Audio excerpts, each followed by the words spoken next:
Bien, pues vamos a comenzar con la séptima sesión que hoy nos va a tratar sobre la psicología en clubes de fútbol enfocados a la élite. Nos acompaña don Pablo Nigro, que es psicólogo, especialista en psicología del deporte. Es el coordinador general del área de psicología deportiva del Club Atlético River Plate y psicólogo de la primera plantilla del club en Argentina. Además, también es psicólogo del plantel superior de rugby del Club Gimnasia y Esgrima de Buenos Aires, psicólogo de la selección argentina de gimnasia artística masculina y femenina, así como de otros atletas, tanto de élite como atletas olímpicos. Y además, pues, también es docente de la Universidad de Buenos Aires y de la Asociación de Psicología del Deporte Argentina, de la cual también es presidente. Y es un placer tenerle aquí, darle las gracias desde la SIP, que es la organizadora de este curso de experto en psicología del fútbol, y agradecerle su predisposición para compartir con todos nosotros todo su conocimiento, que es mucho, y yo que he tenido la suerte ya de escucharle en alguna otra ocasión, pues es un placer siempre escucharle y ver todo ese proceso que han seguido en el River Plate para generar este trabajo de psicología enfocado a llevar a los jugadores a la élite. Con lo cual, pues nada más, os dejo con Pablo. Muchas gracias, Pablo. No, gracias, Rubén. Hola, buenas noches, ¿no? Allá, buenas tardes acá. Estamos con una diferencia horaria terrible, con diferencia de clima también, que recién decía a Rubén, que los veo abrigados. Acá estamos con 35 grados, que tenemos 35 grados por delante de acá a 10 días, así que la estamos tratando de aguantar como podamos. Como dicen, yo soy del team invierno, yo prefiero el invierno. Yo me abrigo en el invierno y la manejo bien, en el campo de juego, en todos lados. En el verano juega contra mis voluntades, pero bueno, se hace lo que se puede. ¿Son todos profes, psicólogos? Contame un poquito, Rubén. Sí, son todos psicólogos. Son todos psicólogos. Bueno, sí. Bueno, les voy a contar un poquito a base de las experiencias. Yo trabajo en River. Mañana el día 1 de marzo, cumplo 18 años en el club. Se imaginarán que hace 18 años mi rol en el club no era el que hoy tengo después de haber pasado por todo esto. Cuando digo que era diferente, era también porque el psicólogo era visto de otra manera en esos tiempos, ¿no? Todavía no estaba instalado. Una vez un médico muy importante del club me dijo: vos tenés que hacer que la psicología sea necesaria, que empiece a cumplir un rol necesario dentro de los planteles. Ese tiene que ser tu objetivo. ¿Para qué? Para que de esta manera todos los que vengan atrás tuyo vayan teniendo ya un espacio. Imagínense que cuando yo comencé a trabajar en el club, empecé a trabajar en los deportes juveniles, fundamentalmente en fútbol, en lo que es las divisiones menores, como se llaman acá, menores e infantiles. Era el único psicólogo trabajando con una población de alrededor de 500 chicos. Ustedes me pueden preguntar, ¿cómo una persona puede trabajar con 500 chicos? Viviendo en el club, haciendo todo lo que era necesario para poder tener información de cada uno. Hablaban de que existía el área de psicología cuando yo realmente no me creía que eso podía ser un área de psicología. Más que nada era un psicólogo que trataba de hacer lo que podía dentro del marco del deporte. Era mucha población, tenía que tener información de muchos chicos, pero comenzamos a andar, y eso era importante. Tuve que armar en ese momento distintas estrategias. ¿Para qué? Para tratar de tener información, de poder conocer a cada uno de los chicos de 6 categorías de juveniles más 4 categorías de infantiles. Hacía que todo se convirtiera un poquito más complicado. Pero bueno, tuve muy buena predisposición por parte de los cuerpos técnicos, que en ese momento tampoco creían tanto o conocían tanto cuál era el rol del psicólogo. tenía la idea más de un psicólogo clínico, un psicólogo que venía con la pipa, la polera y la barba a tirar el diván dentro del campo de juego para que sea analizado cada uno de los jugadores. Y tuvimos que reeducar un poquito, contarles cuál era nuestro rol. Durante todo este tiempo que tuve la posibilidad de trabajar en el club, fui aprendiendo. Era como que, si bien uno tiene una herramienta muy importante, que es la formación, ¿no? Esta preparación que uno tiene que hacer para el día de mañana poder enfrentar la realidad deportiva, tenía la posibilidad de conocer y entender que el rol del psicólogo iba a ser muy flexible, que yo iba a ir aprendiendo del rol del psicólogo, que los deportistas me iban a ir enseñando acerca del rol del psicólogo, y a partir de eso lo íbamos a flexibilizar, le íbamos a dándole forma. ¿Por qué? Porque realmente no había un manual que explicara cómo se mueve un psicólogo deportivo dentro de las divisiones juveniles. Había mucho más de teoría que te explicaba cómo trabajar con deportistas individuales, cómo trabajar con equipos, pero estar dentro de una institución y ser el psicólogo de una institución muy grande como es River Plate acá en Argentina, llevaba también una carga de falta de conocimiento muy grande. A eso tuve la posibilidad, tuve también la idea de poder empezar a generar diferentes encuentros, diferentes reuniones y poder ir estableciendo la idea del rol. Desde ese momento me preocupé mucho por cómo generar el rol, cómo iba a ubicar el rol en un espacio, primero, de mucha población y un espacio que nunca había tenido a ningún psicólogo. El psicólogo que había estado anteriormente era un psicólogo que trabajaba más otro tipo de técnicas, nada que ver con lo deportivo. ¿Qué pasó? Eso había generado también una pequeña semilla, una cosita que daba vuelta y que, claro, me decían, no, pero si vas a hacer lo mismo que hacía la otra persona, nosotros no lo queremos, no. Yo voy a hacer todo lo nuevo, voy a tratar de cambiar todo. Y voy a tratar de ir instalando el rol del psicólogo en esto que tiene que ver con el deporte de alto rendimiento. A partir de este momento, presenté lo que sería el ideal, ¿no? ¿Qué es el ideal? Un día viene un médico y me dijo, vos, Pablo, presentá un proyecto ideal. No se te va a cumplir ese proyecto ideal en un año. Tal vez no se te va a cumplir en 2 años. Va a llevar un tiempo, pero vos sabés bien a dónde van y los dirigentes también saben qué es lo que vos querés. De a poquito andá ganando un espacio, ganando un lugar, ¿para qué? Para que el conocimiento del área vaya siendo establecida en las diferentes divisiones del fútbol. A partir de eso, bueno, presenté mi proyecto ideal, que tenía por lo menos una base de 6-7 psicólogos, que trabajaran en todas las categorías, ¿no? Que los jugadores de cada categoría tuvieran un referente en el área psicológica. Que tanto los de infantiles ya se pudiera empezar a trabajar sobre variables deportológicas. Ahí fui, algo que me pareció maravilloso, fui absorbido por el departamento médico del club. ¿Por qué? Porque el departamento médico dice, la parte psicológica, el área psicológica, tiene que estar dentro del marco de la salud mental, pero dentro del marco de la salud. Entonces tiene que ser parte de lo que es el departamento médico.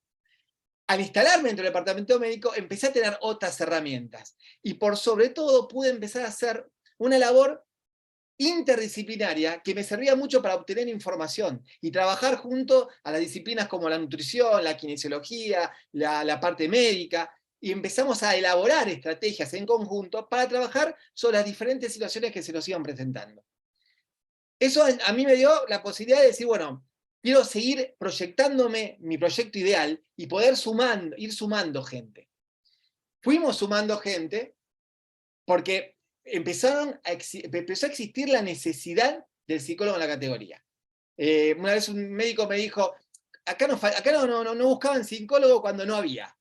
Ahora que hay psicólogo, todos buscan psicólogo. Pero también me empecé a dar cuenta de algo que al principio me hacía ruido, pero tenía que encontrar manera de salvarlo. Que era ver que el psicólogo atravesaba diferentes etapas de la disciplina, de la misma manera que el deportista atravesaba diferentes etapas en su carrera. No era lo mismo trabajar con un chico que arrancaba a jugar en infantiles con 8 o 9 años que trabajar con un chico que estaba entrando a lo que es la división reserva, que es la división previa a la primera división, que tiene alrededor de 18, 19, 20 años. Eran diferentes etapas en el desarrollo evolutivo del jugador, diferentes etapas en el crecimiento y diferentes etapas en la carrera. A partir de eso entendí que teníamos que ir modificándonos nosotros y adaptándonos a las diferentes etapas. Cuando a mí me presentaban un chico a vivir en Casa River, que es la pensión del club, yo veía un chico que venía con 6, 7, 8, 9 años. Algo que a mí me parecía tremendo. ¿Cómo un chico de esa edad puede vivir en un club? Tendría que estar más con la familia, tenía que estar más contenido por sus seres queridos. En cambio, nosotros, Argentina es un país que tiene una extensión territorial muy grande. Y acá existe mucho lo que es la captación del jugador. Me imagino que en España también. Pero ¿qué pasa? Nosotros podemos captar un jugador que es de Jujuy, que es el norte de la Argentina, y vive a fácil 15 horas de micro de River. Que me encontraba con esos chicos que eran captados y que de golpe se encontraban con una situación totalmente distinta a la que estaban acostumbrados. De golpe se encontraban viviendo en Capital Federal, que es la ciudad de Buenos Aires, se encontraba viviendo en un lugar de mucho movimiento, se encontraba viviendo en un estadio, lejos de la familia, con una educación media que también les generaba todo un estado de preocupación, y eso hacía que nosotros tendríamos que empezar a trabajar sobre otros aspectos, sobre otras variables, mucho más clínicas que deportivas. Entonces, si a este chico teníamos que trabajar en todo lo que tenga que ver con el desarraigo, teníamos que trabajar con el tema de la convivencia, la adaptación, para que a partir de este momento, ver la posibilidad de empezar a incorporar muy de a poco variables deportológicas. Eso iba llevando que nuestros objetivos en cada una de estas etapas eran distintos. Si bien íbamos incursionando, íbamos agregando todo lo que era la variable deportiva, nos preocupaba mucho más la parte clínica. Saltaba el jugador a las divisiones juveniles y nos encontrábamos con otra situación también, ¿no? Estamos entrando en una adolescencia, con todos los cambios que se producen en un chico en esa edad. Y nos encontramos con la problemática, la conflictiva lógica de la edad, donde también teníamos que volcar diferentes estrategias. ¿Para qué? Para que el chico pueda enfocarse en el estudio, enfocarse en la práctica deportiva, poder tener una vida lo más normal posible.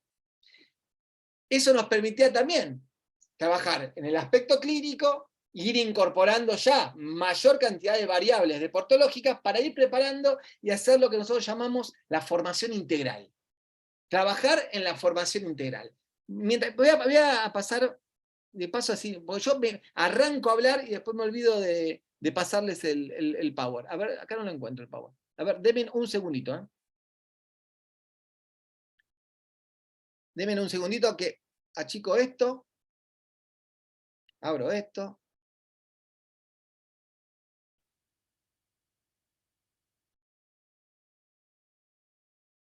Dígame si se ve. ¿Se ve? Sí, perfectamente. Perfecto. Bueno, arrancamos. Entonces, como les contaba antes, nosotros empezamos a pertenecer a un área que estaba dentro de lo que era el departamento médico. Y nosotros tendríamos ya, con el ingreso de varios psicólogos, a trabajar en diferentes áreas dentro de lo que era el área de psicología.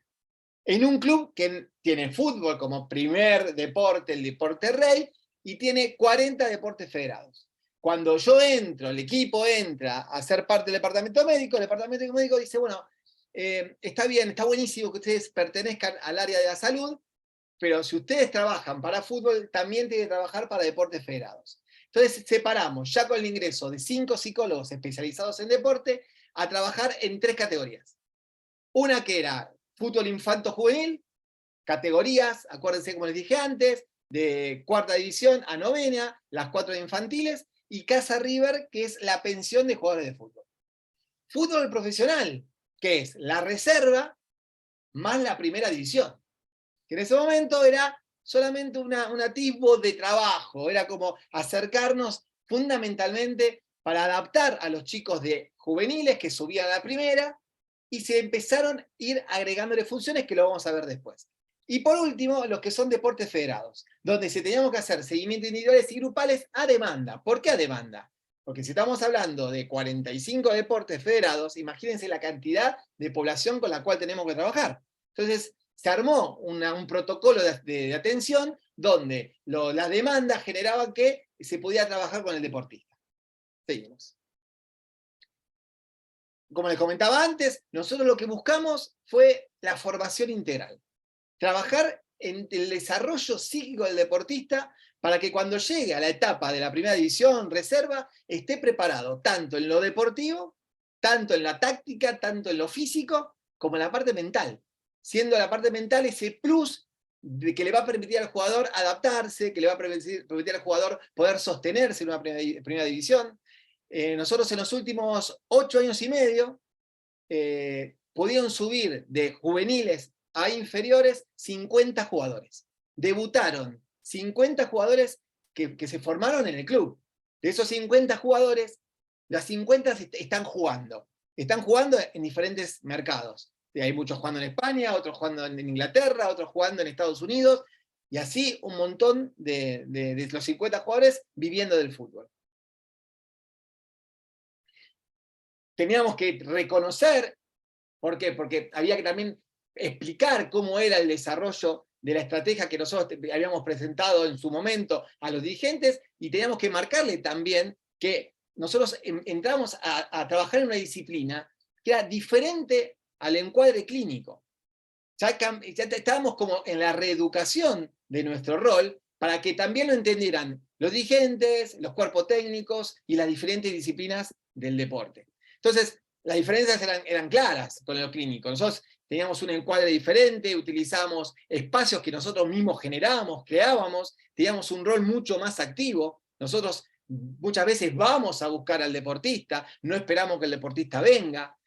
Buscamos que las intervenciones a veces sean grupales, a veces sean en base a talleres, se trabaja de manera grupal e individual, y buscamos todo el tiempo que el trabajo sea interdisciplinario, tratar de emparentarnos con las otras disciplinas, que eso nos va a permitir poder tener mayor información y mayor conocimiento de cada uno de los jugadores. Como les dije, formación, objetivo principal de este proyecto ideal que teníamos era la formación integral. La formación del jugador de fútbol. Preparar al jugador de fútbol para que cuando llegue a primera división esté preparado para poder no solamente subir, sino instalarse. Nos ha pasado durante mucho tiempo que el jugador llegaba a primera y así como llegaba, bajaba. ¿Por qué? Porque no lograba entrar dentro del marco de la primera división. Y ahí reconocemos las distintas etapas del psicólogo en el proceso de formación. Desde el chico que llega para jugar al fútbol al profesional que juega en primera división. Y eso teníamos que tenerlo en claro. Era muy difícil en su momento poder trabajar con los chicos recién llegados exclusivamente en el orden deportivo. Entonces, me acuerdo que una de las primeras intervenciones que teníamos con los infantiles era el trabajo de la visualización. ¿Cómo trabajar con chicos la visualización? Entonces buscábamos estrategias que tenían que ver más con juegos. Buscar jugar con los chicos. Buscar que los chicos logren cierto control de los impulsos, cierto control del habla, de los ruidos, para que de a poquito ir incorporando la posibilidad de que se puedan visualizar jugando al fútbol. Y eso lleva un tiempo que nosotros sí empezamos a incorporarlo de la etapa infantil. La que se me mueva ahí está. El abordaje que íbamos a utilizar dentro de la psicología del deporte era muy claro. Teníamos un montón de variables que sí íbamos a empezar a volcar. ¿Cuándo? Desde el momento que pudiéramos con cada categoría. De ir incorporándolo. ¿Para qué? Para así, cuando entraba en la segunda etapa de divisiones juveniles, ya poder trabajar en todas las variables deportológicas, desde los diseños de perfiles psicodeportológicos hasta el anticipo del retiro. Me dicen, pero ¿hablaban del retiro desde muy temprano? Sí. Tratamos de generar espacios donde se pudiera pensar qué haría el jugador cuando se termine su carrera deportiva. Creemos que es una buena manera de poder anticipar y tener tiempo para que el jugador se pueda ir preparando, teniendo en cuenta que hoy, si bien la carrera se extendió mucho, nosotros tenemos jugadores que dejaron de jugar a los 33 años, y hoy tenemos jugadores que están dejando de jugar a los 40. Quiere decir que la preparación, el cuidado, la alimentación, le permiten al jugador extender su carrera. Cuando un jugador deja los 40 años, todavía le resta la segunda parte de su vida, y hay que prepararla teniendo en cuenta que de miles de jugadores que están intentando llegar a la primera división, son pocos los que logran tener un contrato y afianzarse en la primera división. Las estadísticas que nosotros tenemos en AFA, que es la Asociación del Fútbol Argentino, son bastante magras. Cuando nos llegaron por primera vez en un taller que hicimos con un encuentro de gente que trabaja en AFA, nos decían que de cada 100 chicos, 3 vivían del fútbol, o 3 tenían contrato. Algo que nos hacía un ruido terrible porque nosotros en Casa River teníamos 100 jugadores. Decíamos, bueno, si nosotros tenemos 100 jugadores, de estos 100 van a llegar solamente 3, nos generaba una sensación tremenda, es decir, trabajar para que 97 chicos no cumplan su sueño.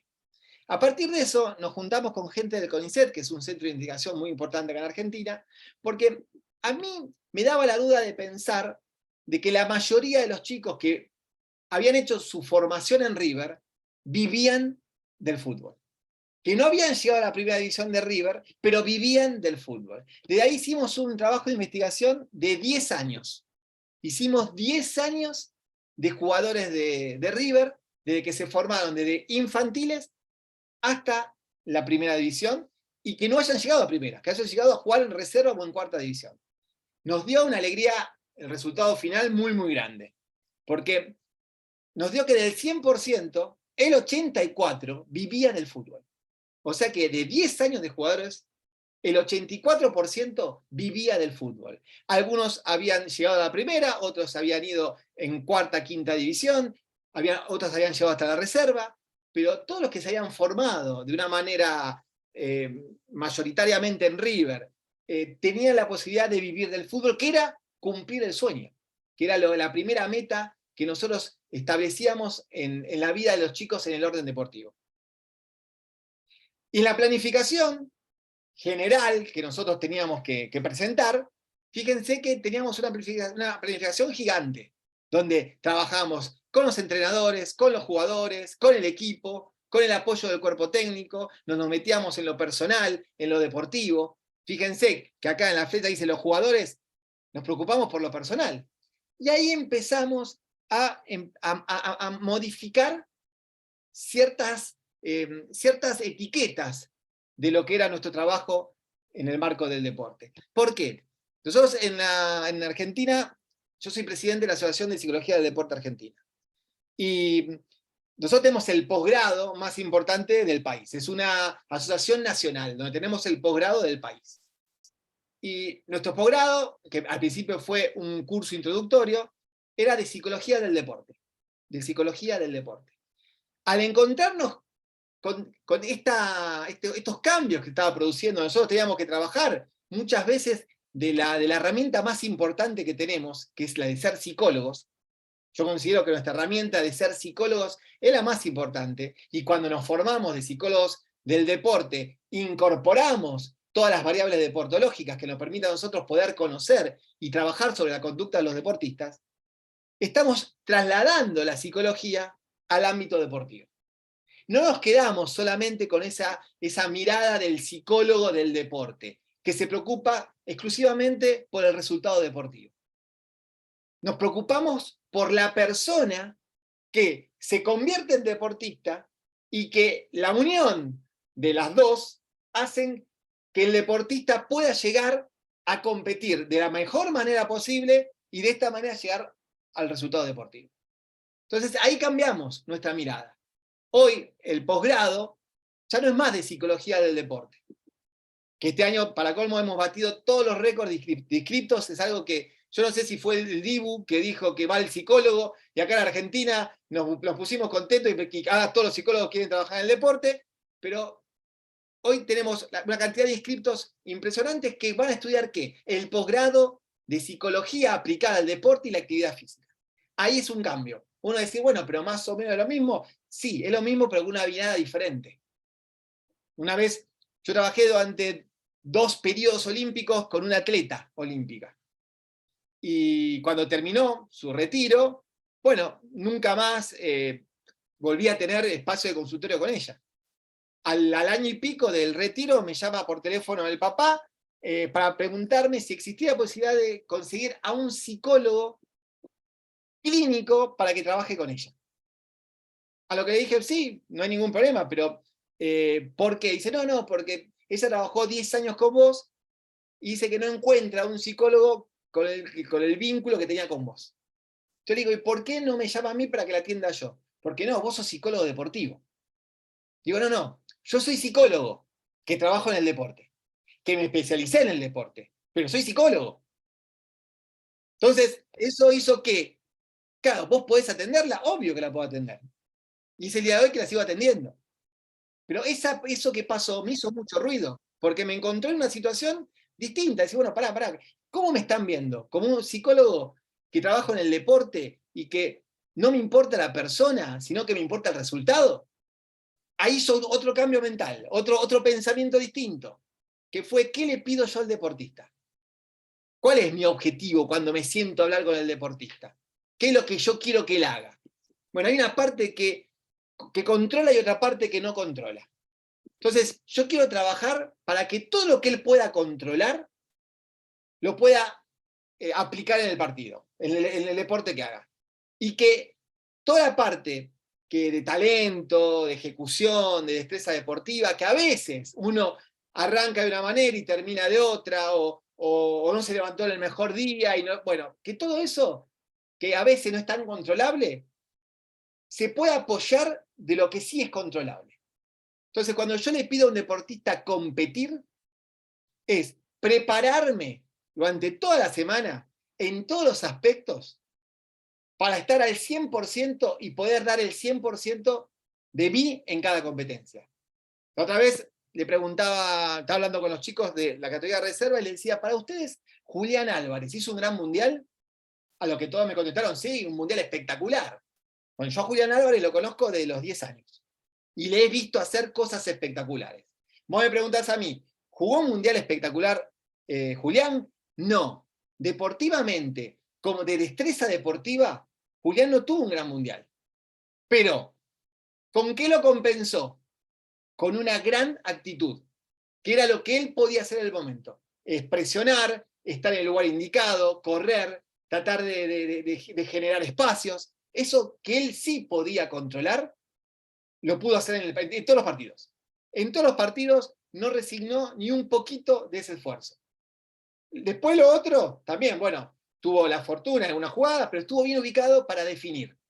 Y eso no era el Julián Álvarez que yo estaba acostumbrado, que agarraba la pelota, eludía 2 o 3 y la clavaba en el ángulo.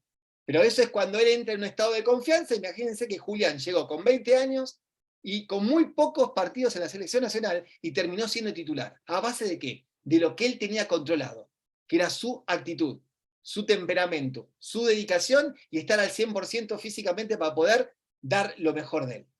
Entonces, fíjense que empiezo a modificar ciertos pensamientos que yo traía desde antes. Porque yo también pensaba que como psicólogo deportivo teníamos que ganar. Y eso también generaba mucha presión, la obligatoriedad del ganar o del perder. Y nos olvidamos de algo que es básico. En la gimnasia artística, por ejemplo, uno puede preparar una serie de paralelas de una manera perfecta. Uno va y desarrolla y ejecuta la serie de paralelas de manera perfecta, y eso no te va a asegurar que ganes. ¿Por qué? Porque si hay otra chica que hace mayor dificultad, te termina ganando. Entonces, vos te vas a ir frustrado porque la otra persona te ganó, cuando vos hiciste todo perfecto lo que podías hacer. La idea es que no, de entender que si yo hago lo que tengo que hacer, para mí ya es un triunfo.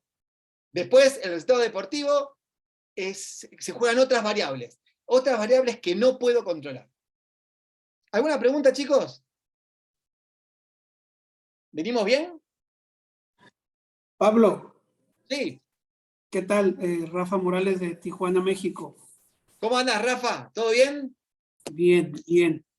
Oye, en este pequeño espacio que nos has explicado, ¿cómo separarías tú persona, deportista, futbolista? En un proceso formativo, ¿trabajarías esos 3 enfoques? O sea, primero la persona, luego el hábito deportivo y el futbolista al final. Sí. Sí, ¿sabes por qué? Porque al principio tengo otros objetivos con el jugador. Por la edad del jugador, donde el jugador tiene que encontrar en el espacio, más cuando estamos hablando de chicos muy chicos, tiene que encontrar un espacio lúdico, donde pueda jugar, donde pueda divertirse, donde pueda ser espontáneo.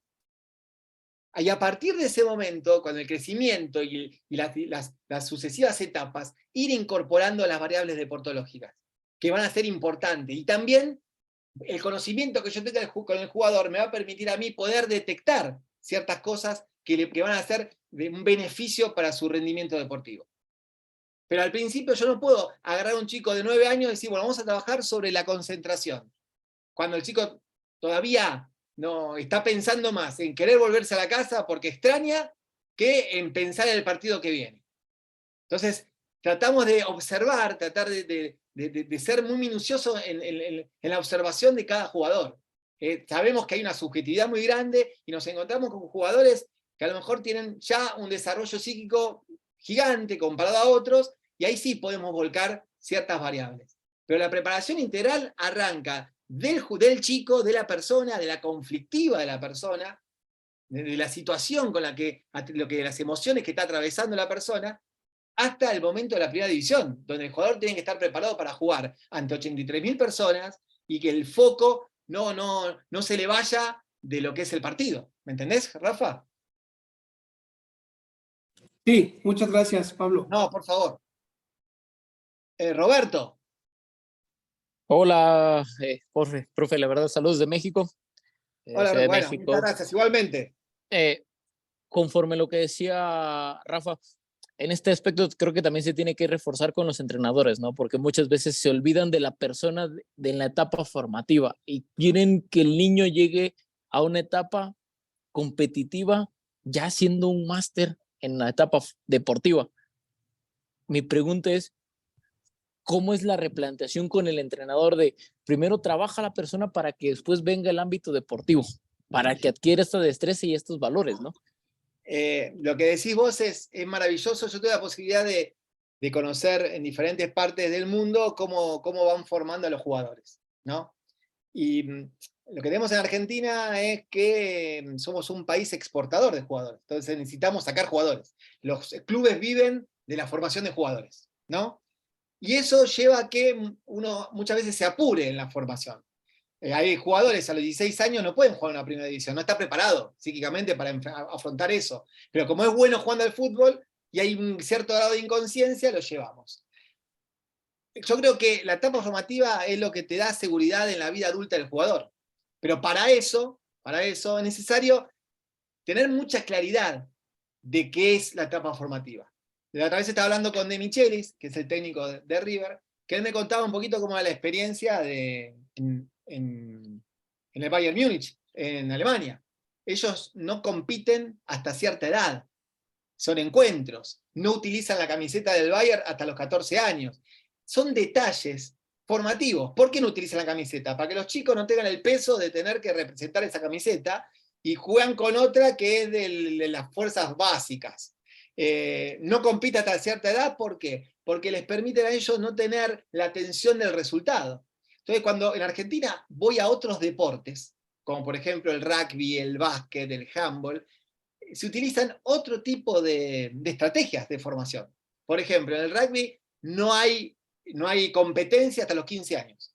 Desde el mini rugby hasta los 15 años, solamente es una etapa de juego, donde se juega, donde hay encuentros, donde no existe el resultado. Entonces, en un mismo día juegan contra 2 o 3 equipos. Y pueden ganar, pueden perder, pero lo que les están enseñando es a jugar. Cambian las reglas, cambian las pelotas, cambian las dimensiones de la cancha.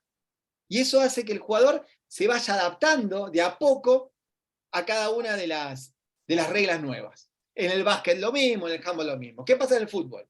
En el fútbol, desde que comienza a jugar en cancha 11, cancha grande, juegan en la misma cancha que juega la primera división. El arquero tiene que defender el mismo arco que defiende el arquero de la primera división y la pelota es la misma. O sea que como que se atrasa un poquito, dice, no, porque adaptación, bueno, hubo muchísima discusión sobre eso, para buscar la vuelta para que los jugadores vayan adaptándose de a poco a todo eso. Como por ejemplo, yo siempre tengo esta idea de el entrenador que quiere trabajar en primera división no tiene que trabajar en juveniles. ¿Por qué? Porque en juveniles va a querer que el equipo gane.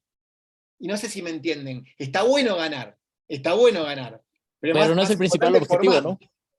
No es el objetivo, exactamente. Entonces, si yo quiero salir campeón en una categoría, se tiene que dar a consecuencia de otros factores, de que el equipo funcionó, que jugaron la mayoría, y vos salís campeón. Pero si vos vas a hacer algo, utilizar, por ejemplo, como pasa en Argentina, chicos en novena división de 14 años de 1,80, y vas a tener más chance de ganar. ¿Qué pasa? Ese chico de 1,80, cuando llega a la sexta, queda libre. ¿Por qué? Porque a lo mejor no tiene gran destreza deportiva, pero lo que antes podía mantener con el cuerpo, hoy está equiparado con los otros chicos. O sea que no sirvió de nada salir campeón. Yo prefiero que debuten 50 jugadores en la primera de River en los últimos 10 años que haber salido campeones en todas las divisiones juveniles. ¿Por qué? Porque el objetivo más importante es que el jugador llegue a vivir del fútbol, llegue a la primera división, pueda jugar para el primer equipo. Ese es el objetivo más importante. Lo otro son experiencias.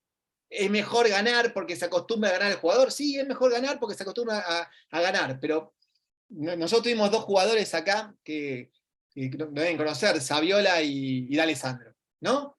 Saviola y D'Alessandro eran chicos muy chiquititos, y que D'Alessandro empezó a ser titular recién en cuarta, quinta división. ¿Por qué antes? No jugaba. ¿Pero por qué? Porque era chiquitito.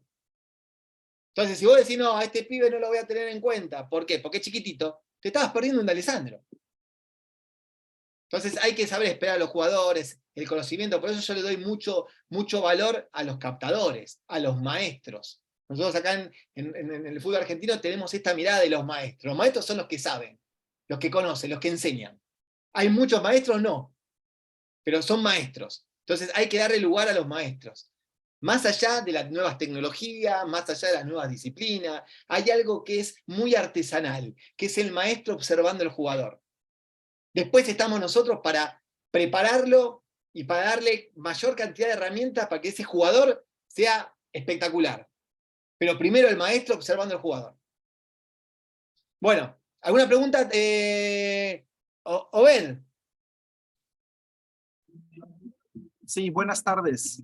¿Cómo estás? Oye, bien, gracias a Dios. Oye, Pablo, ahorita partiendo de lo que comentas, me llamó la atención esto que dices de que para ti no sería tan recomendable que el entrenador que quiere dirigir primera división vaya a juveniles. Bueno, mi pregunta es la siguiente. Por ejemplo, en River, no sé cómo se maneja, por eso cuestiones. Ustedes como departamento inciden en las decisiones del perfil que debe tener el entrenador formador. O sea, realmente lo tiene bien definido, o es como, por ejemplo, en muchos clubes, por ejemplo, acá en México, que el jugador se retira y hace su curso, quiere empezar a dirigir, y dicen, bueno, vas a empezar con el chiquito, pero realmente el perfil que tiene él es para dirigir la información, no un perfil como formador, pero aún así lo hacen, mira, ya. Entonces, mi pregunta es si ustedes como departamento inciden al menos en generar ese perfil del entrenador formador, o inciden de alguna otra forma, o simple y sencillamente es decisión de la directiva. No, lo que hacemos nosotros es tener perfiles de todos los entrenadores.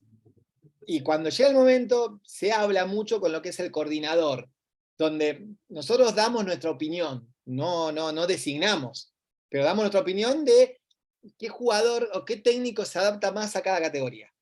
Acá una vez yo estaba en un club y estaba escuchando cómo armaban la grilla de los entrenadores.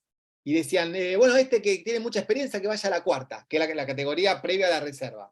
Y claro, y empezaron a nombrar a cada uno de los entrenadores con cierto prestigio en todas las categorías. Y les faltaba la novena. Y dicen, no, y la novena, mira, el utilero está haciendo el cursito de entrenador, ponelo a él. Igual son chicos. A lo cual yo me acerqué, le digo, discúlpenme, yo no quiero ir, porque uno también somos psicólogos y tenemos que tener cierto tacto. ¿Para qué? Para no romper con los códigos del fútbol, ¿no? Pero me acerqué y le digo, discúlpenme, ¿cuál es la etapa más importante de mayor absorción de información de un chico? ¿Cuando tiene 18 años o cuando tiene 12? ¿O 13 o 14? Cuando ya tiene 18 años, ya tiene mucho adquirido y va a tener muchos vicios si los vino haciendo mal.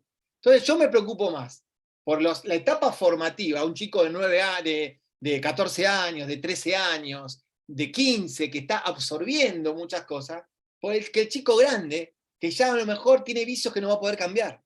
Entonces, ¿el mejor a dónde va? Para mí, ¿a la cuarta? No, el mejor que vaya a la novena, a la octava, que es una etapa formativa por excelencia.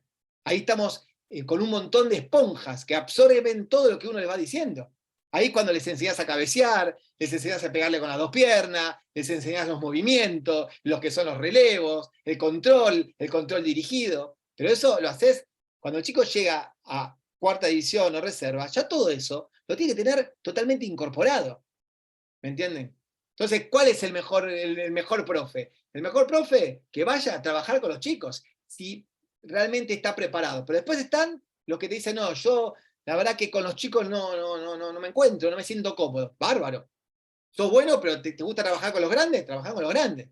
Pero yo quiero todo el tiempo que existan entrenadores formadores, que es distinto. Está el entrenador que estamos acostumbrados, los de primera división, que son entrenadores de equipo. Pero lo que necesitamos nosotros son entrenadores formadores en las juveniles. ¿Me entienden? Bueno, seguimos. Acá nos volcamos en esto que estamos hablando, la triada del deporte. ¿Por qué? Nosotros no trabajamos exclusivamente con los deportistas. No podemos enfocarnos más con los chicos de 14, 15, 16 años. Tenemos que hacer un trabajo medio global, donde involucramos al entrenador, como recién hablamos, involucramos al entrenador. El entrenador es el guía del chico, es el padre sustituto, el entrenador es el jefe, el entrenador es el motivador, es el líder, es todo. Nosotros tenemos que trabajar con el entrenador y trabajar con los padres. Hoy, en Argentina, el fútbol se ha convertido en una gran posibilidad, en una gran oportunidad. Yo imagino que también debe pasar en diferentes partes del mundo, en México también. Es una gran oportunidad de que los chicos puedan salir a vivir del fútbol, que eso también salva un poco a toda la familia. Entonces, a veces los padres son los grandes obstaculizadores de los chicos. Por un lado, generan motivación, pero por otro lado son los grandes obstaculizadores. Y eso compromete mucho la vida deportiva del chico. Entonces, si nosotros no trabajamos con los padres, a veces perdemos chicos por culpa de los padres. Y no porque los padres quieran perderlos, sino por la devoción, la obsesión, esto de que el chico llegue sí o sí, hace que muchas veces se cometan errores que a veces terminan siendo definitivos para la carrera del jugador. Entonces, en nuestra triada, trabajar con el deportista, punto importante, con el entrenador, que también ayudamos en que la composición y el trabajo del proyecto del entrenador también, ¿no? Porque también tenemos la posibilidad de ver y permitirnos tratar de decir de ciertas cosas que son para la mejora del entrenador y, por supuesto, con los padres.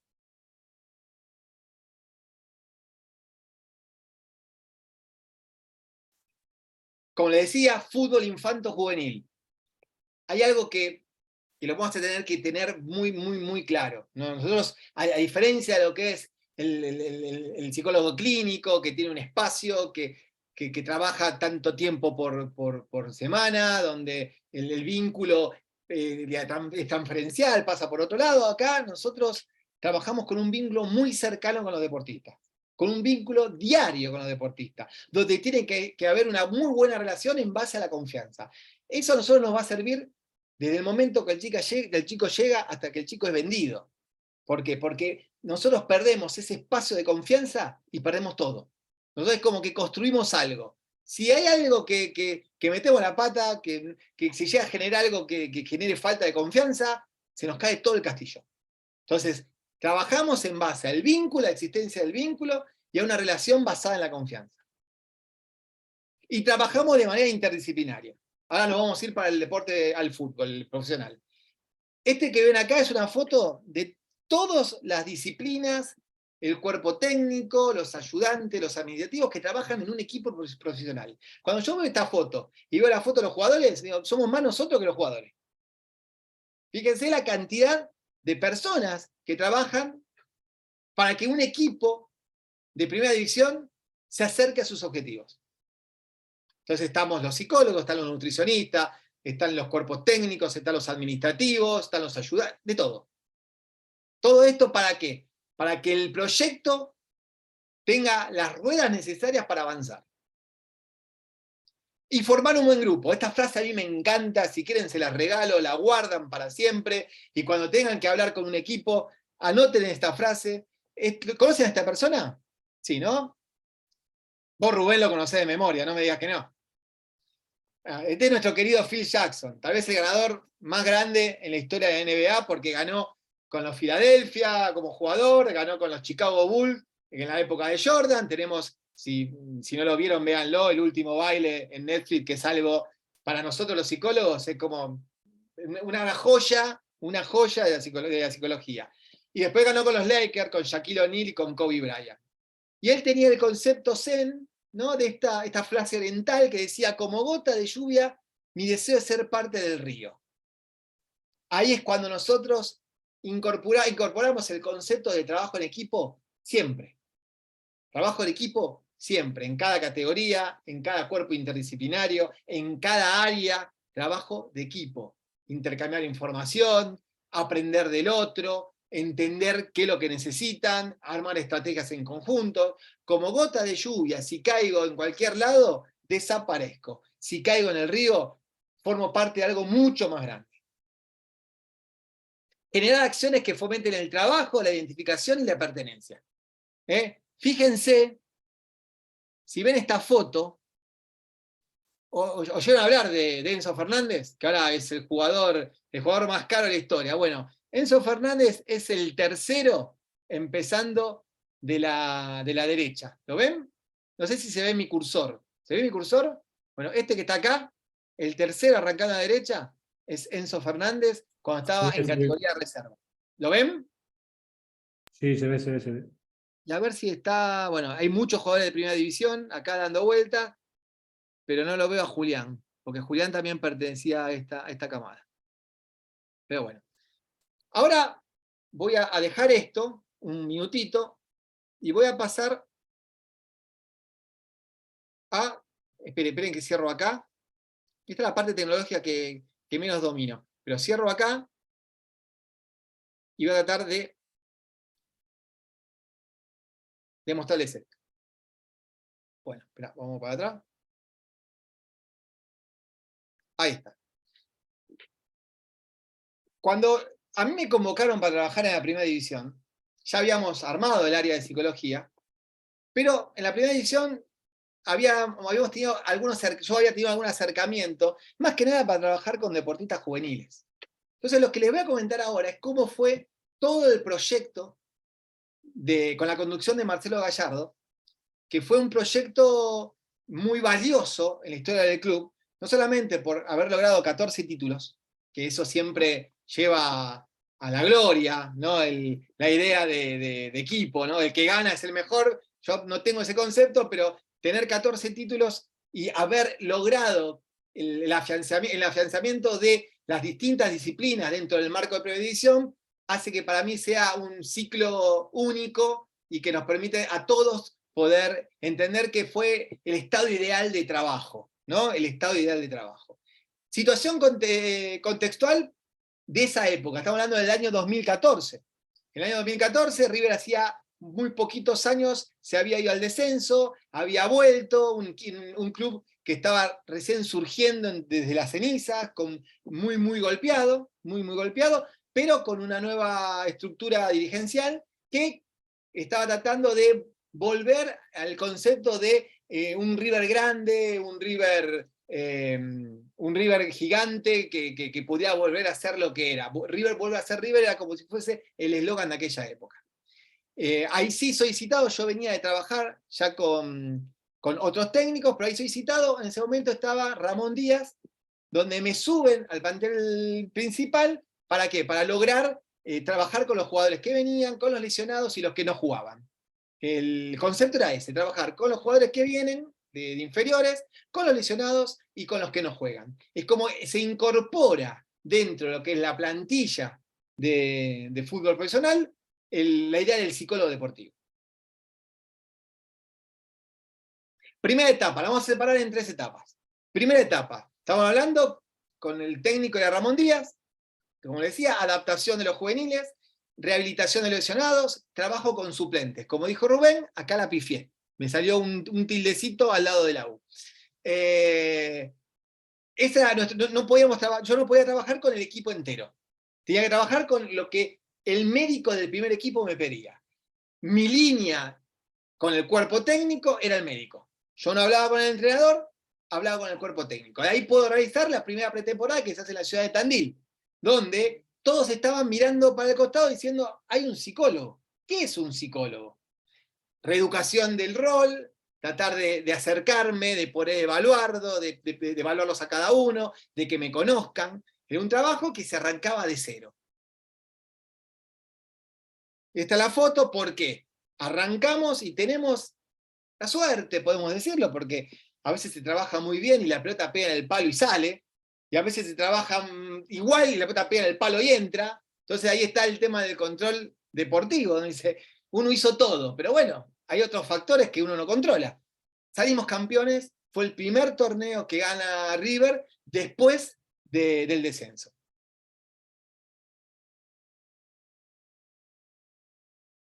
Pasamos a la segunda etapa. Con el campeonato en las manos, uno dice, bueno, se va a extender el proyecto, el proceso va a seguir. El técnico decide irse.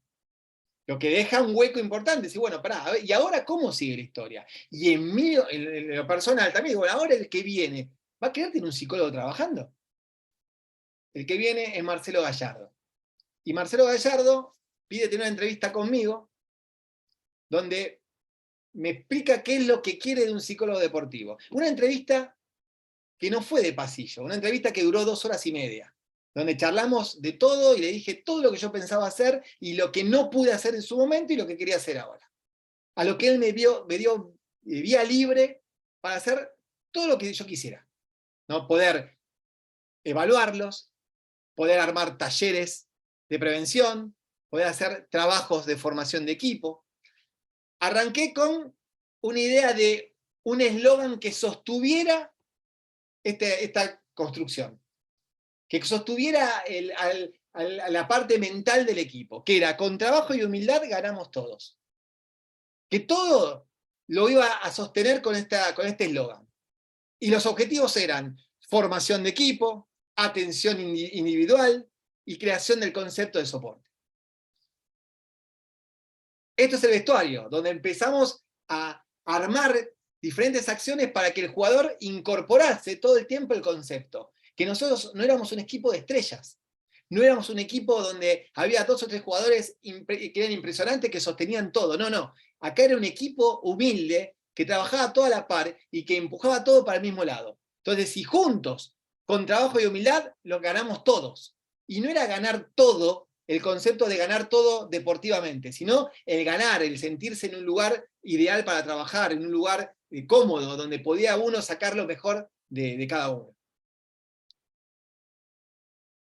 La foto que le mostramos antes, que ahí el psicólogo empieza, por orden del técnico, a viajar por todas partes con el plantel. ¿Por qué? Porque buscamos hacer actividades con los jugadores en lo que eran las concentraciones.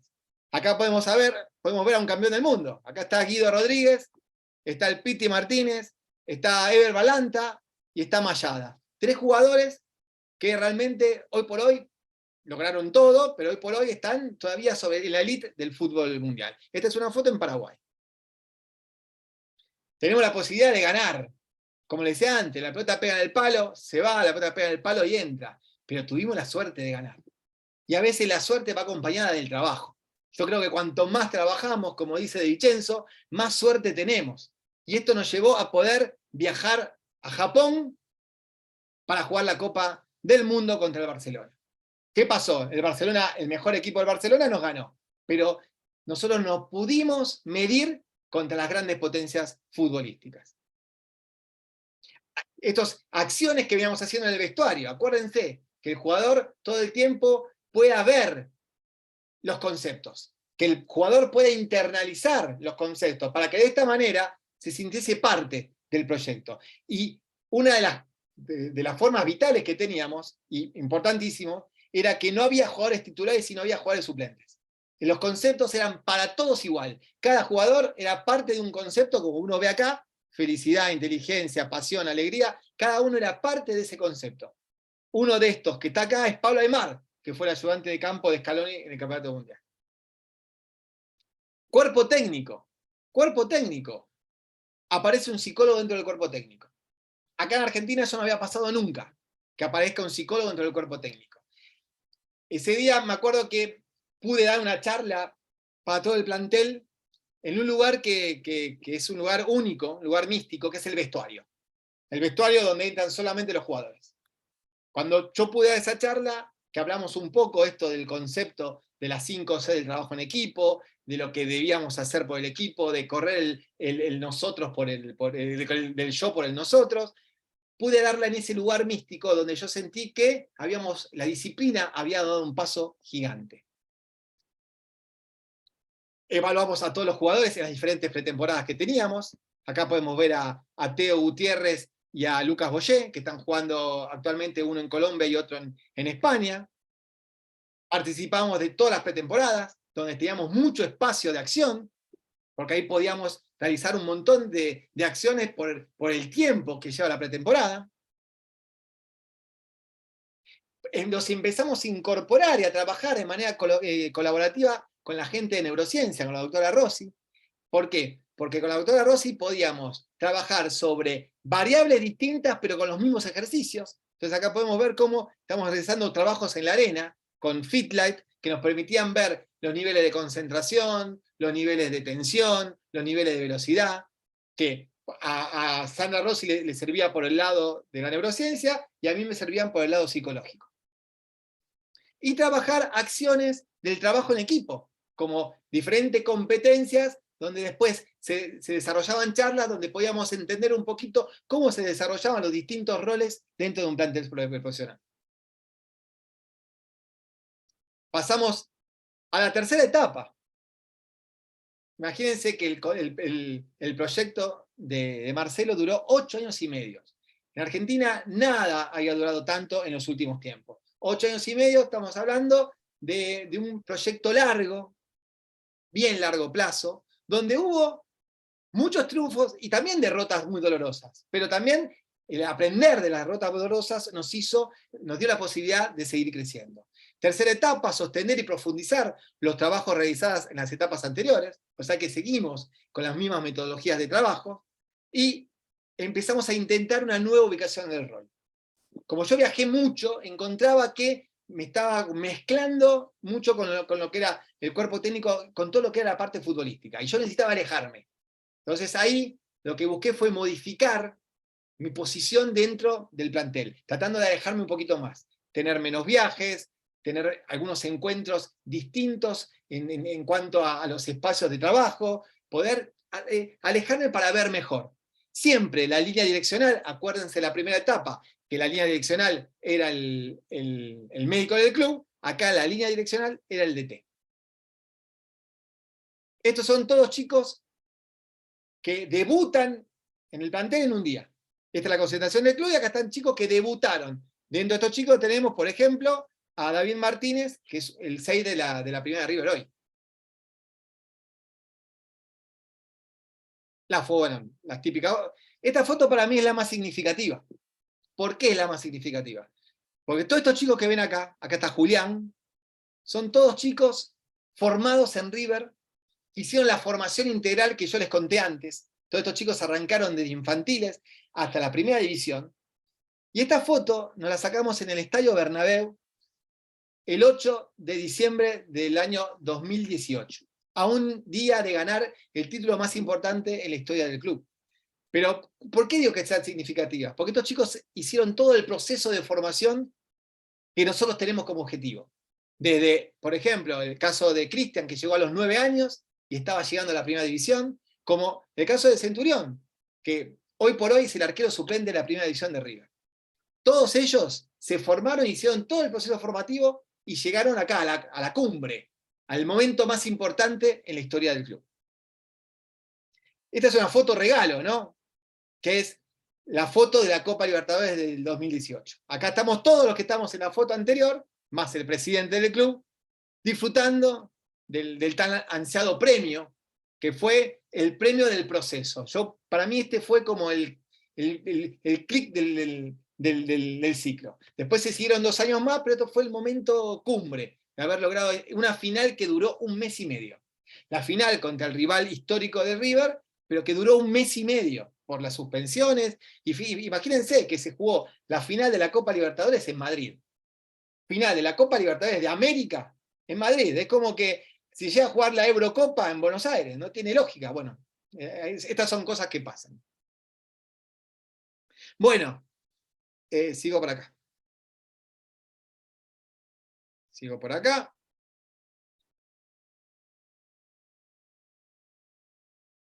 Como les decía antes, trabajo en equipo.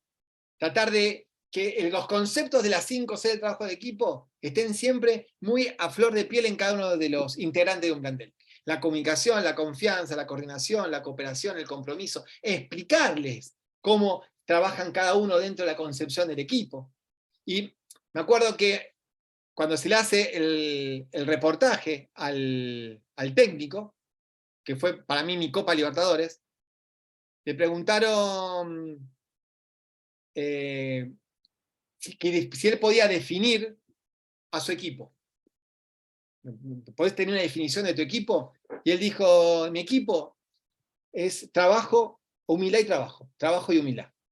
O sea que hasta el mismo técnico había internalizado el concepto que estuvimos trabajando y volcando todo el tiempo. Bueno, bueno, como les contaba antes, este chico que llegó a la primera desde los 9 años. Bueno, fútbol, la foto ya vieron, y trabajar con un líder, que el líder te permita trabajar. Nosotros tuvimos a un líder que realmente marcó un antes y un después en la historia del club. Yo siempre digo, uno tiene que tener la suerte de estar en el lugar y en el momento. Uno tiene que trabajar todo el tiempo para formarse. ¿Por qué? Porque si estás en el lugar y en el momento y no estás preparado, a lo mejor perdés una gran oportunidad. Bueno, todos los que estuvimos en esta campaña, en este proyecto, la verdad tuvimos la suerte de acompañar a un gran líder como fue Marcelo Gallardo. Y paso a la última, si puedo. Ahí está. En la cual, bueno, les agradezco mis 2 fotos de mesita de luz. Este es mi Instagram, Pablo Nigro PCI, por si me quieren preguntar, mandar un mensaje o lo que sea. Y estoy abierto a las preguntas, pero creo que hay un foro la semana que viene. ¿No, Rubén? Sí. La semana que viene, a la misma hora, el próximo martes, pues tendremos la oportunidad de tener la tutoría. Y creo que Rafa quería hacer una pregunta. Podemos, si te parece, Sí, la obvio. recogemos y el resto las dejamos para el martes. Dale, perfecto, no hay problema. Yo estaba viendo recién las fotos y me veo en la foto acá que me pasaron por arriba los años, 8 años y medio me mataron, me liquidaron. Me hicieron ciego, tuve que poner anteojos. Una cosa terrible, que la pandemia con los anteojos me mató. Decime, Rafa. Pablo, bueno, pues muchas Sí. gracias por el aporte. Digo, ya no sé si en un viaje experiencial me voy a River, me voy a España, no sé, pero hay mucho que aprender aún. Arriba estás invitado. Arriba estás invitado. Yo te diría que hagas el esfuerzo y vas a los 2 lados, porque en España es maravilloso. Yo tuve la posibilidad de ir al Barcelona y al Real a conocer un poquito las áreas, las pensiones, y me volví loco, traje muchas ideas dentro de las diferencias grandes que hay de formación. Porque, por ejemplo, me acuerdo que tanto en el Barça como en el Real tienen plantillas de 20 jugadores. Nosotros tenemos plantillas de 40. Porque cuantos más jugadores, hay más oportunidad de que salga un jugador espectacular. Entonces hace que se complique. Tenemos doble torneo, tenemos un territorio muy grande que hace que los chicos no tengan la posibilidad de ver a sus padres por mucho tiempo. Son otras las condiciones. Pero fue conocer la pensión del Real Madrid y la Masía, fue tocar el cielo con las manos. Un espectáculo. La verdad que un espectáculo. Bien, pues haremos el esfuerzo. Va, bueno, mi pregunta. Pues bueno, creo que hoy el fútbol en la actualidad ha modificado mucho la captación del chico, ¿no? Entonces ya, por ejemplo, en México tenemos categoría, podríamos decirle, profesional desde los 14 años, sub 14, sub 16, sub 18 y sub 20. Entonces ya los chicos viajan, ya están en un torneo con los equipos del equipo de la Liga Nacional en México. Y bueno, yo me he tratado de enfocar mucho en el que hay detrás de cada jugador, ¿no? Porque ya cuando captas a un chico de 14 años, todo el entorno familiar se modifica. Y ya está psicoeducación deportiva, que los papás de repente no saben qué sucedió, que su hijo ya juega en un equipo de fútbol. ¿Cómo has trabajado tú con tu experiencia? Yo le llamo como este síndrome de sorpresa con las familias, porque de repente no saben qué sucedió y hay que, yo siento, como decías al principio, ¿no? Son el muro número uno o el rival número uno al que se enfrenta el chico. Sí, acá, a diferencia de Rafa de allá, acá no lo sorprende nada. Acá no lo sorprende. ¿Pero por qué? Porque acá hay como un motivador muy grande de que si el chico más o menos lleva bien la pelota, se convierte en un Messi. Entonces, como que los mismos padres son los que apuran que el chico juegue y después hay un montón de otros obstáculos, que el papá se enoja si el chico no juega bien, que el papá lo insulta al técnico porque no lo pone. Nosotros tenemos acá una liga de baby fútbol, que realmente los chicos juegan muchas veces, los jugadores de River van a jugar para mejorar la técnica, esto que es fútbol baby, fútbol sala, donde uno ve el grado de violencia de los padres, todo eso, que terminan realmente obstaculizando el crecimiento de los chicos. Pero acá existe mucho este tema de la salvación económica. Entonces, los papás se convierten en padres de hijos de jugadores de fútbol. No van a todos lados. Nosotros, por ejemplo, tenemos en infantiles un predio que entrenan a la tarde, donde a los padres no los dejan entrar al predio. ¿Para qué? Para que no dificulten el entrenamiento de sus hijos. ¿Y qué hacen los padres? Se trepan a árboles, se trepan a alambrados, cosas para poder ver a sus hijos. Entonces, nosotros a partir de eso empezamos a armar diferentes estrategias para distraer a los padres. Entonces, el psicólogo de infantiles con la trabajadora social de infantiles van a hacer actividades para los padres, para que los padres durante esa hora y media estén en otra y no estén tan enloquecidos por ver a su hijo que se lo ve a 100 metros y que después seguramente van a tener lo que nosotros llamamos el síndrome del auto. ¿Cuál es el síndrome del auto? El chico se sube al auto y el padre le empieza a decir todo lo que hizo mal. Entonces, la comunicación sándwich ahí no existe para nada. Tratamos de que los chicos entiendan, los padres entiendan, que son padres también muy jóvenes, que en el momento que ellos los sueltan, hay grandes profesionales que los van a trabajar para que el chico se forme, que ellos no tienen que ser entrenadores de sus hijos. Porque normalmente sabemos, cuando el chico hace algo, mira al padre, a ver si aprobó o no aprobó lo que el chico hizo. Y eso termina siendo muy contraproducente en la formación. Entonces, tratamos de generar cosas para los padres para enseñarles la mejor manera o la estrategia para que su chico juegue un poco más liberado. Pero en todo momento están pensando en si me van a dar viáticos, si me van a dar esto, si me van a dar lo otro, porque mi hijo juega bien, porque esto. Y realmente termina siendo muy cansador para el chico. Lo que estamos en el ambiente, después de tantos años ya sabemos cómo es. Pero los chicos, muchas veces me ha pasado chicos que quisieron dejar de jugar, grandes jugadores, porque no se soportaban más a los padres. La verdad que es un tema aparte. El tema de padres es un tema aparte, pero te digo, acá los padres no se sorprenden. Es como que todo el tiempo ellos están preparados, es más, generan que los chicos mejor vayan subiendo de categoría lo más rápido posible. Y eso no se puede. Eso no se puede. Hoy, por ejemplo, tenemos en reserva a un chico de 16 años que yo considero y creo que dentro de 6 meses puede saltar a la primera. ¿Está para jugar a la primera? Psíquicamente no. Deportivamente es un fenómeno. Yo creo que son estos casos como el de Juli Álvarez o el de Enzo, que los tuviste hace 2 días al lado tuyo y hoy son campeones del mundo. Bueno, este chico puede llegar a jugar el próximo campeonato mundial tranquilamente. ¿Está bueno apurarlo?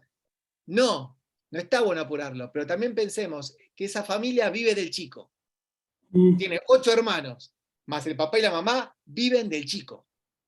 O sea que, como me pasó una vez, que el que se sienta en la cabecera de la mesa ya no es más el papá, es el chico. Eso rompe con un montón de estructura familiar. El papá no es el que toma la decisión, el que toma la decisión es el chico de 16 años. ¿Por qué? Porque es el que hace ingresar el dinero más importante a la casa. ¿Está bien eso? No, para mí no está bien. Pero bueno, son las reglas que está teniendo el fútbol, entre comillas, negocio. Y ahí tú haces algún plan de intervención con el chico para que él pueda cumplir este rol, porque Todo ya el tiempo. para el rol del papá, pues ya... No, tratamos de trabajar con el papá para que el papá siga cumpliendo el rol del padre. Okay. Fundamentalmente que el papá no se corra del rol. El papá tiene que seguir el mismo lugar. Pero, por ejemplo, una casa de un ambiente, una habitación, ¿no? Una habitación y un comedor chiquitito. Había un jugador, el hermano y los padres. En la habitación, el jugador jugaba a la Play y todos dormían en el comedor, todos. Dice, ¿cómo? Si tenés una habitación, que duerma el papá y la mamá en la habitación, y no. En la habitación el nene, el jugador, jugaba a la Play. Se utilizaba para jugar a la Play. Y después dormían todos juntos. Hay que romper esas ideas. ¿Por qué? Porque eso termina siendo contraproducente para el chico. Todo eso termina siendo contraproducente para el chico.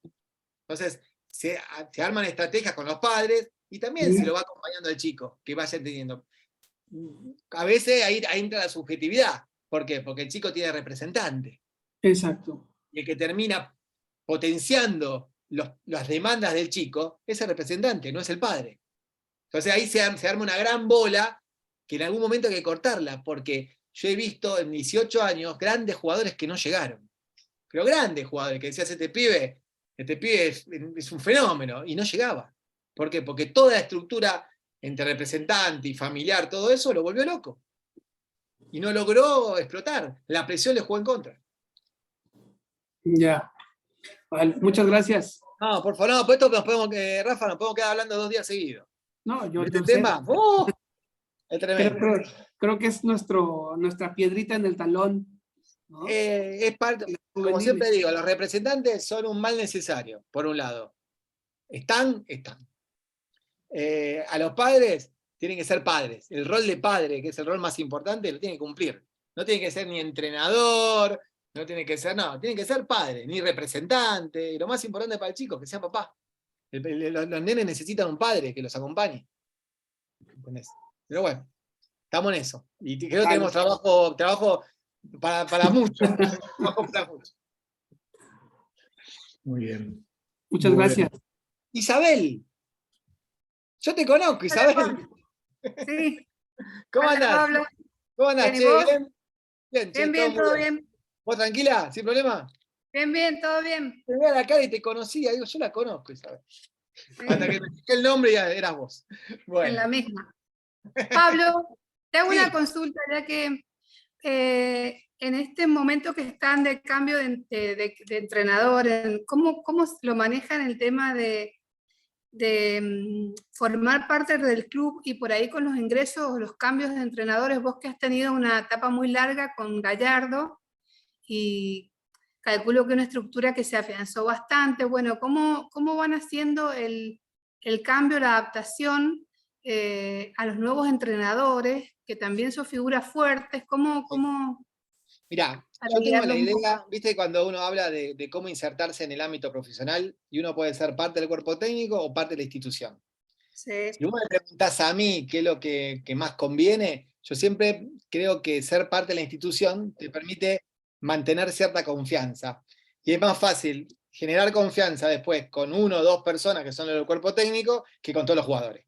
Entonces, cuando vos venís de parte del entrenador, los jugadores siempre van a tener la duda de que esa información que te dan a vos, si no se la vas a pasar a la persona que te contrató. Entonces, Bien. creo que es mucho más cómodo, más fiable ser parte de la institución y que vos puedas trabajar siempre para los jugadores. En el caso ahora de Bien. los cambios que estamos produciendo, hoy tengo una cierta fortuna de que los ayudantes de campo son 2 chicos que estuvieron en todo este proceso con Gallardo, o sea que me conocen, ¿no? Y después el caso de Martín, va a tener que conocerme, ¿me entendés? Va a tener él tiene que ver que yo trabajo para el club, ¿me entendés? Bien. Y eso, hay que adaptarse, sí, él, yo, los otros, todos. Hasta los mismos ayudantes de campo, porque imagínate que los ayudantes de campo no eran ayudantes de campo, eran jugadores hasta hace 2 días. Pero bueno, eso es lo que tiene el fútbol. A lo mejor lo que viví yo con Marcelo Gallardo no es normal, porque nadie dura 8 Extraordinario. años, ¿entendés? Está fuera de lo normal. Por eso ahora también para mí es un proceso nuevo de adaptación. Al lugar donde iba con gente conocida, hoy voy, son toda gente desconocida. Pero bueno, es parte mismo de este proceso de cambio. Perfecto. Gracias. No, por favor, Isabel. Bueno, Rubén, nos vemos la semana que viene. Sí, muchísimas gracias, Pablo. Un placer gigante como siempre. La semana que viene vamos a tener tiempo de charla porque creo que es un ida y vuelta. Así que vénganse con ganas de charlar y charlamos largo y tendido. ¿Ok? Muchísimas gracias. Mando un fuerte abrazo a todos. Buen día y no pase mucho calor. Un saludo. No, acá me puse el aire acá en la cabeza para aguantar. Afuera hace 37 grados, una cosa de loco. Acá 40. 40 ya, mamita. Y ellos tienen frío, me da bronca, están abrigados. Abrazo enorme para todos. Hasta luego. Bueno.